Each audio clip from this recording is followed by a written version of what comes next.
right? And that was what was critical to Smith, right? Okay, and then so what Smith says further is, if we examine, I say all these things and consider what a variety of labor is employed about each of them, we shall be sensible that without the assistance and cooperation of many thousands, the very meanest person in a civilized country could not be provided, even according to what we very falsely imagine, the easy and simple manner in which is commonly accommodated. So even the simplest house of the poorest person in a civilized country, right? Okay, uh, could not have been possible without this large international division of labor and many people coming together. Compared indeed with the more extravagant luxury of the great, his accommodation must no doubt appear extremely simple and easy. And yet, it may be true perhaps that the accommodation of an European prince does not always so much exceed that of an industrious and frugal peasant, as the accommodation of the latter exceeds that of kings who are absolute masters of the lives and liberties of tens of thousands of people in other parts of the world. So what development does, what division of labor does, and the market economy based on division of labor does, it actually also reduces the differences in the standards of living. That is what Smith is saying. What Smith is saying is that if you look at a developed country, and if you look at the poorest of the peasant in the developed country, and the richest of the princes in the developed country, in this capitalist country, and if you compare the gap between their accommodation, right, then the differences are not as much as the differences that would be of between the accommodation of the prince in Europe and the say a king in some other country where which is not developed in the which does not have division of labor, right? So that's a very important point that Smith is making, right? Okay.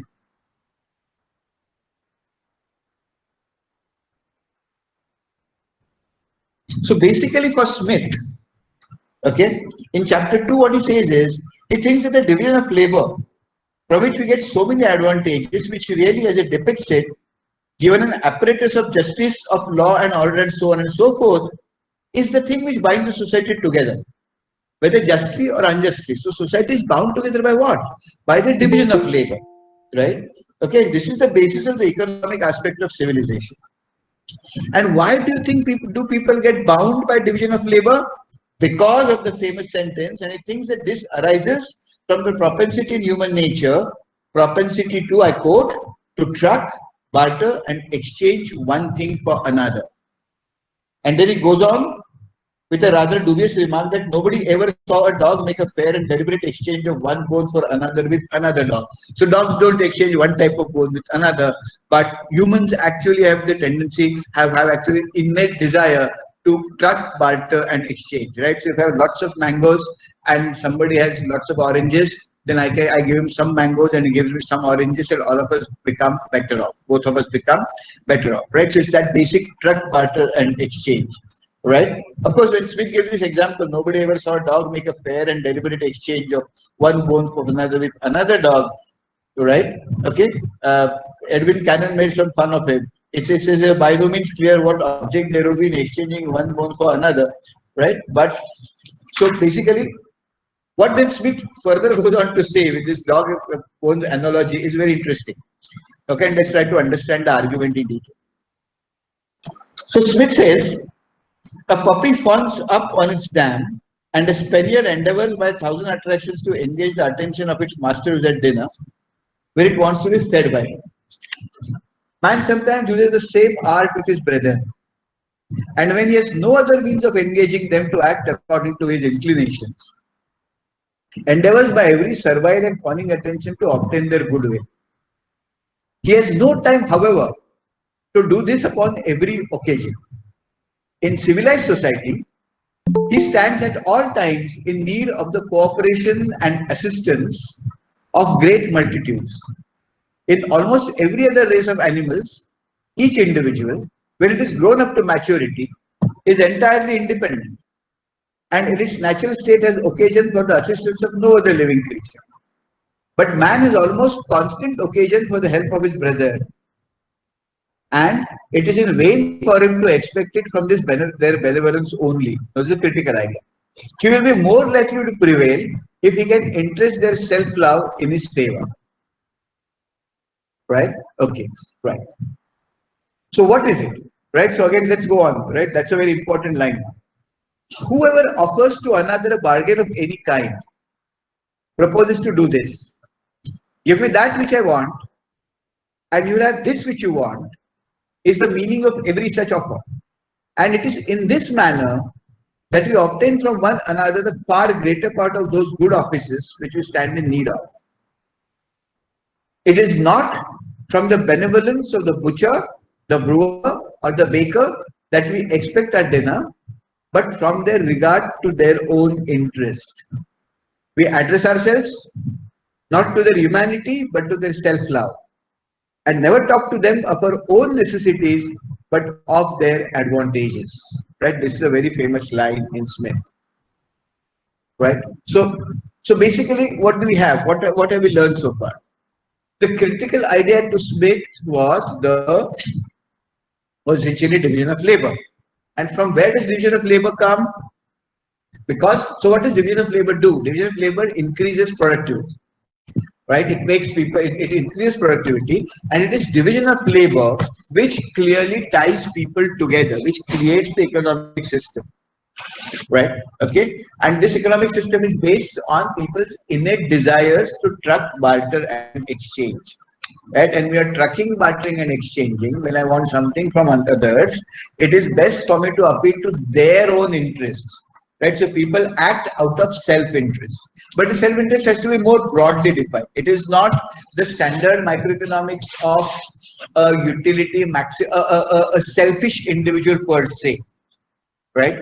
It could be interest of that individual, it could be the interest of the individual's family, it could be the interest of somebody the individual is representing, or it could generally be the interest of the world, the nation, some other group of people who this person is altruistically representing, and all those kinds of things. So it doesn't necessarily have to be a selfish profit-making initiative, right? Okay, it can of course be more broader motivations. And that is a very important point. So in modern economics, we therefore talk about utilities instead of, so when you think of selfish preferences, we actually say people have certain preferences. And we don't know what those preferences are. Those preferences could be anything. Those preferences could be altruistic preferences. Those preferences could be which prefer less equality over inequality.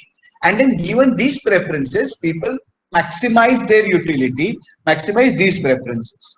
Right. So I think we must remove this whole idea that, many times we think about is that, that charity doesn't work, or only purely selfish individuals, we get this idea from the selfish gene literature, right? That the world is a competitive, it's a dog eat dog, and unless there are monetary rewards or purely selfish incentives are put in place, the economic system doesn't work. At least from Adam Smith's point of view, that argument is really unwarranted. Right? People can have wider intentions, people can be kind, people can be nice, people can be altruistic, and even then they might actually, and even then the economic system might work as efficiently as it does everywhere else. Right? So the critical idea in Smith was then basically the division of labor. Now, what limits the division of labor? That's the critical idea. Why is there division of labor in certain places, and why is there division of labor not in certain places? What does the division of labor do? It improves productivity. So there is a lot more output. For example, in the case of pins, there are many more pins coming out. Right? So basically, you got to be able to sell those pins. So what limits the division of labor is the size of the market. Right? Larger the market, greater is the division of labor possible, and greater is the improvement in productivity. Okay, right. Now there is a pattern called Smithian growth. What happens is division of labor. So initially a market gets set up. There is a demand for something, which creates division of labor. Division of labor improves productivity, and because it improves productivity, it improves earnings. And because earnings increase, market improves. The market becomes bigger. When the market becomes bigger, you get more division of labor. And because there is more division of labor, there is also greater market now. So the market and the division of labor, that is technology across the production organization, move hand in hand. Okay, move hand in hand till a point and set in place a very virtuous process of economic growth, right? So you create demand. This demand expands market. Because the demand expands market, you create more division of labor. If you create division of labor, that again improves productivity and therefore expands demand. Again, expanded demand improves division of labor. So it's a kind of a virtuous cycle, right? And that virtuous cycle is a critical idea behind Adam Smith's economic growth models. Okay, right? So and we often observe division of labor, right? So for example, if you look at people who are selling vada pav in the market, right? Places where you're not selling much, the demand is not high and not too much sales are there. You'll often find a single person selling vada pav, right? He'll be doing everything himself. But the moment demand increases, you'll actually find attendants. You'll find two or three people. Somebody cutting onions, one of the person frying the vada pavs, the batata vadas, the third person putting them into pavs and selling them, the fourth person collecting money. So what is actually happened here is division of labor in the Smith kind of a sense is taken, right? What it did is it actually improved productivity. Output went up. It improved productivity. And it improved productivity, it increased markets, right? It increased incomes. And when it increased income, there are lots of these changes happening in lots of places around. Then of course, with division of labor, everybody's incomes improve. And because incomes improve, there is more demand for vada pav, and therefore and again there is more division of labor happening, right? So that's what was meant by the Smithian economic growth kind of a approach, right? Okay, so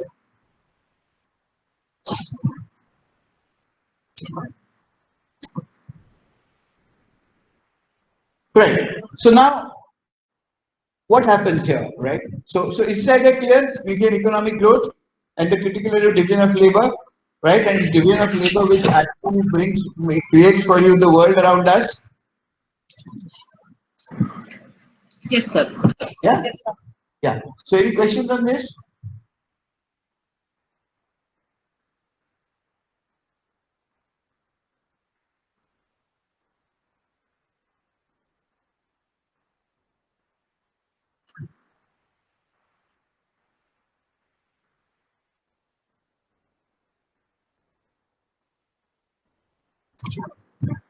Yeah, sure. So now I think there's a lot of debate about, when Adam Smith said, what is, when you're when we talked about the interests of others, right? And we thought of selfish individuals and what is it that individuals ought to do and so on and so forth. So basically, those ideas of Adam Smith are to be found in the theory of moral sentiments, right? Okay, and the theory of moral sentiments we will discuss a little bit more in the next class. Now, so so do you think that do you observe around yourself these process of economic growth, which are basically Smithian kind of growth processes? Have you seen examples of Smithian growth processes around? Can you identify some, like the vada pav seller, right? We actually saw that as a market division of labor. The division of labor, the vada pav's productivity increases, and therefore the person earns more, right? Can you kind of relate to this to other kinds of markets? And there are also markets where productivity isn't high, so you must also try to think of why does this division of labor happen in some other kind of organization? So any example?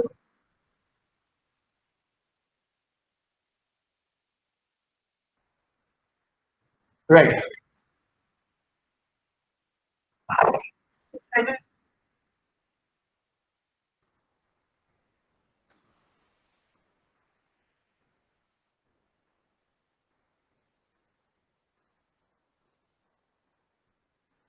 No, you see the idea for in the division of labor is critically related to markets, right? It's this production for markets because as markets expand, division of labor expands.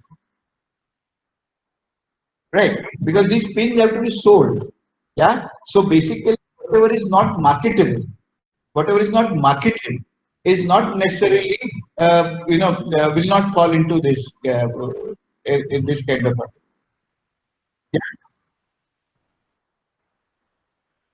So, for example, if you can have all of you know, for example, that there's some communities are very self-sufficient. Yeah, it's small number of people. So actually, everybody does everything, right? If you look at some frontier communities living, right, then they do their own farming, they do their own making their own clothes and so on and so forth. Why do you think that is that a good thing or a bad thing? What do you think? What would be your idea in this? So if you read Henry David Thoreau, have you read Thoreau? That you actually try to live in a very high, completely self-sufficient way on a farm. Uh, how would you look at that kind of an argument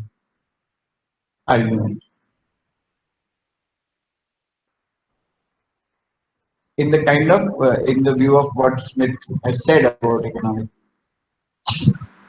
So would such a society be prosperous where everybody was say Robinson Crusoe? So a country where just a country of 10,000 Robinson Crusoes and a country of 10,000 normal people. Which country do you think would be more prosperous? I believe this is Abhay. I Yeah, believe well, there will be less of learning and cross pollination, and hence, the overall development or the growth will slow down because yeah. we So will in a cease to country, learn from each other. yeah. So basically, if you have 10,000 Robinson Crusoes, there will be no division of labor because Robinson Crusoes do everything for themselves. Yeah, so Robinson Crusoe is growing his own crops, he's growing his own milk, teaching himself his own children, and so on. Right? So nobody is specializing. And because there is nobody specializing, there is no increase in productivity like it happened in the pin factory. Okay? So in a country where everybody is self-sufficient, you would actually have less prosperity. Sir, this is Astos, sir. I would like to say Yeah, something. Ashwin, Sir, actually, I belong from a village, very small right. village, and there's some cooperative institution is there. Like they are making incense sticks, they are making baskets from the bamboo sticks. So what happens generally, they go for this idea of division of labor. Somebody is like bringing bamboo, somebody is cutting that, and then somebody is weaving for baskets, and somebody is painting and all. But what happens generally, they are doing it for like 5 or 6 years continuously.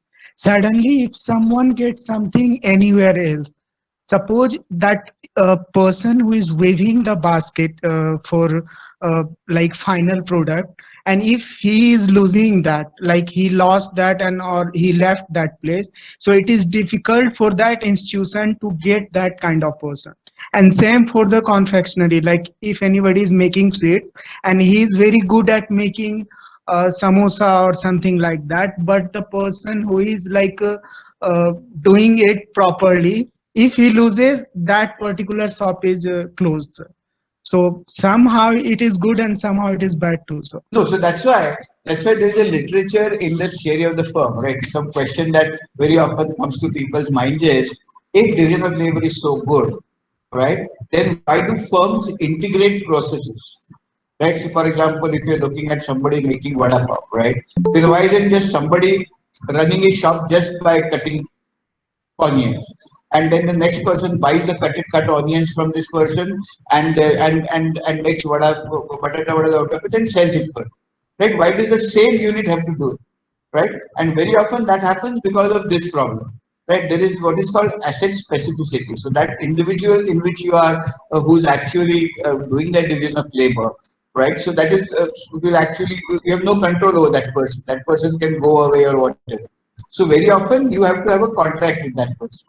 So contractual obligations become very important, right? Designing right kind of contracts to create institutions where you can have division of labor, but that division of labor has to be contractually bound. It's only when you bind things properly with contract, you're right. Is that that this productivity gains can be achieved, and therefore organizations which depend on each other in this way will often be either integrated horizontally or vertically, or will have strong contractual relationships, formal contractual relationships with each other. If you don't have systems which can honor such contracts, then adequate division of labor will not happen because you will be scared of this weaver running away, and because then and therefore productivity will suffer because you will not be able to have the productivity gains and everybody will remain poor. Right? So that's how you actually bring in the role of institutions, contracts, law, right, in this whole context. Yes, sir. Understood, sir. Yeah. Right? So, any other questions?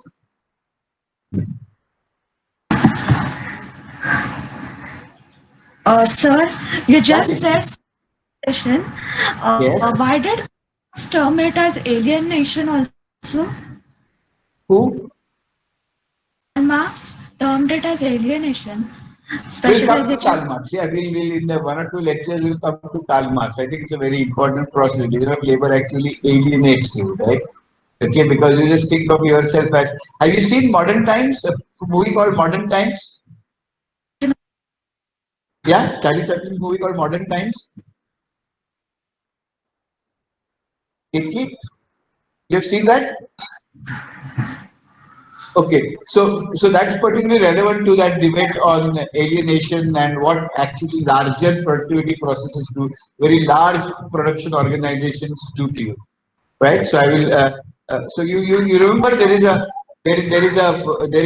conveyor belt going and Chaplin is only fitting one nail. He has one nut he has to push, right? And then what actually happens to him in the whole process. So it's a parody of this whole process of extreme division of labor.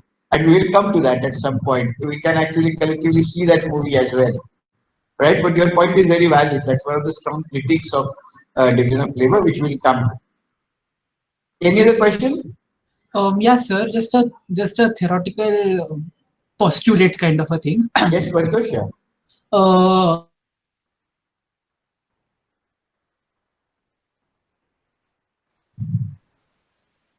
Yes.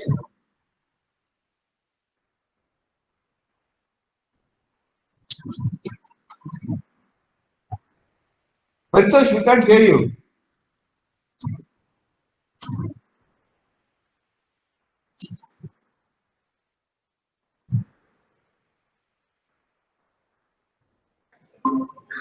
Hello. Yes, Paritosh. Yeah. I would repeat from the beginning. Yeah. The way in which division of labor happens because of an increase in the market size and thus production goes up. Right. This argument by Adam Smith, I feel it kind of produces a kind of an upper bound towards production, towards the total produce of the economy, in the sense that just take the vada pav wala example which Hatekar sir gave. Right. Suppose initially when the market size is small because of a smaller demand, there is only one vada pav maker.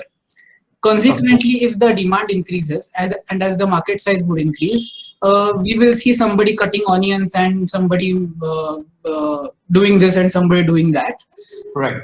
However, if such a demand goes on increasing kind of infinitely, then as more division of labor might happen, in the sense that now obviously making vada pav has a finite number of processes, like maybe some 3 or 4. Now, if demand increases more and more, the number of people, the only way to increase production at some point of time would be to employ more number of laborers in each and every process. Right. Other than dividing labor more, because right. it is not possible. Once such a thing might happen, what would happen is that there would be many people working in a particular firm kind of a thing, and the result would be the size of that one singular firm would be so large that the entire system may not coordinate itself. Now of course it goes towards a little bit of what Hatekar sir said about the size of the firm and all. But doesn't this theory in isolation bring about a natural upper bound to productivity growth because of division of labor? Well, actually it does, but for Smith it did it slightly differently. Okay, so what happens in the long term? There are two laws which happen here, right? The first is the law of accumulation, which says that money saved from higher profits must go into machinery, right? Whether in iron foundries or spinning mills, or in our case, more hadgadis or better cooking equipment and so on, right? Okay, it must just add to productivity and the division of labor, right? So that itself will add to productivity. Okay, right. But what will happen in that? Okay, and that will actually create huge profits. So with these profits, what will happen is demand for labor will increase. You will want more and more, you have to employ more and more people. And as you increase more and more people, the wage rate will go up because there is more demand for people now, right? And wage rate will now start eating into profits. So wage rates will start proving a squeeze on profits, and because wage rates will start proving squeeze on profits, you will actually have, firms will find it more difficult to actually get those benefits, right? Now, what is Adam Smith's argument to this? He says that as wages go up, living standards of people will go up. And as living standards of people, look at it in the 18th century context, right, where most people had a large number of children, only a few survived. So Smith's argument was that as wage rate goes up, as living standards go up, the survival rates start, because the standard of living will go up, living will also go up, the survival rates of children will also go up. And actually the labor force will increase in the longer run. And in the longer we conceive some kind of a stationary state. As you're right, at some point the productivity will stop increasing, right? Productivity will stop increasing. You'll have a constant rate of growth. So constant rate of population growth, a constant rate of profits, which Adam Smith called a steady state. Okay. But if you have now new technological developments coming in, so for example, technology improves and more productivity becomes possible, right? More division of labor becomes possible. Then you again have higher growth. Does technology necessarily allow greater division of labor? In the sense, just take the vada pav example. If you have, Right. you have, I think, number one, cutting the bread. Number Right. two, applying this thing, butter. Number three, Right. making the bhaji, and number four, frying it. Maybe Right. four processes. Would greater accumulation of machinery and the technological development in any way make these processes more in number? No, but they increase productivity. Yeah, they The would. same Yeah, the productivity of these individual things. Okay. productivity individuals will go up. That's what technological change does. So Yeah. it says if you have a steady state in which the economy has fallen, then new technological change, which will generate it somehow. Right? At the moment, we are not clear about where the technological change will come. Right? But new technological change will now put the economy on a higher plane. Yeah. Right. So technology becomes a very important driver. So division of labor, expansion of the market, and technological processes. Actually, there's an interesting point that I wanted to make. Like if you take the vada pav example, you'll very often find, to answer your question, the person who's cutting the onions, the person who's actually frying, the person who's actually putting them into paws, will all mostly belong to the same family. So it's a way in which firms vertically, horizontally integrate. So that the question of, if you had somebody who was cutting the onion and who was coming from some outside organization, right, and who was an outsider, didn't belong to the family, he starts to go somewhere else because he gets a higher pay. The organization will stop. So very typically, institutional structures emerge which overcome these problems of specificity, right? Somebody was asking a question. Sir, there are some places where community-based division of labor is there. That's it. I can give example like, sir, for example, we can take Khao Gali in Mumbai, and even there is area in Delhi where paratha is sold by so many people from the different community, and even there are so many villages who are working for same kind of product. Like one village is there who are making that paneer and ghee kind of thing, and who is very specialized in it, and everybody is going for it. And one, sir, I think not community, small basti is there who is making like all the parts of the small vehicles. So community based division is division of labor is there, and it helps to improve the whole community, and the other communities are also learning from them. Yeah. So somebody had a question. There was a question, and I can see the question. Pooja, can you see the question?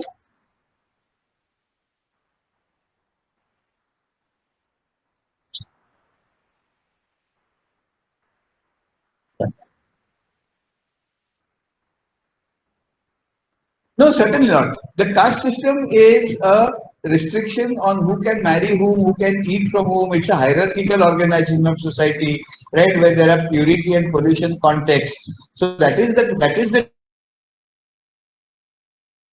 horizontal division of labor system. So the pin maker, the person who cuts the pin, draws the wire, the other person who cuts the pin are not necessarily higher and lower in the ritualistic order, right? They're just people who are doing the job. One thing. Secondly, the caste system also determines who will consume what. So in division of labor is determined by the market. The market is given from outside the system.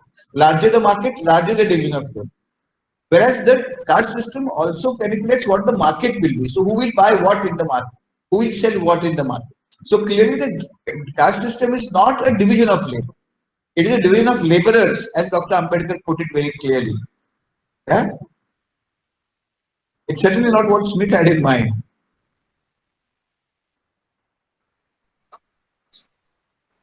Right.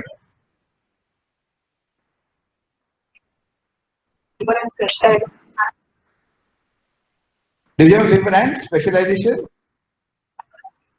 Yes, exactly.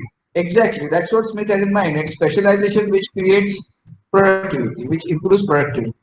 Okay, right? In the next class, we'll see how actually this relates to Smith's ideas of policy, right? What kind of economic policy ought you have, and how do you use this to understand our modern market structures?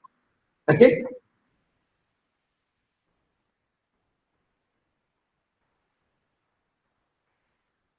If it is labor displacing technological change, yes, it will. And that's what Marx said. Marx said that what we will have is a large armies of the unemployed, right? And of course, that's a very important consideration that we must all discuss. That technology, and we are all facing that, right? AI and everything is actually, I don't know what kind of jobs we're going to have 15, 20 years down the line. So we are all faced with that prospect, and so we must discuss this prospect with a little bit more carefully. Yeah. So I'll.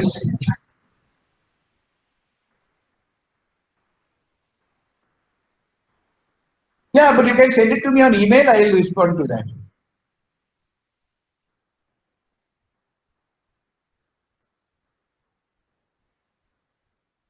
Yes, it very much does, and that's what So if you look at the beautiful movie Modern Times, I think all of us must look at Modern Times and really see that movie. Okay, it clearly makes people very, very specialized. Yeah, and so that's a problem. That's definitely a problem of modern day capitalism. That's what Marx said by alienation. So we will come back to it, right? Okay.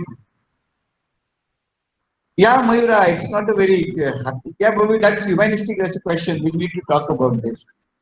So, do we have to have greater output and a wealthier society, or yeah, exactly. We lower the profits. Yes, also very. So let's think about this and come back in the next class. So thank you very much, all of you. Okay. Thank you, sir. Thank you, sir. Thank you, sir. Thank you, sir. Thank you, sir. Take care. Thank you, sir. Thank you. Thank you, sir. Thank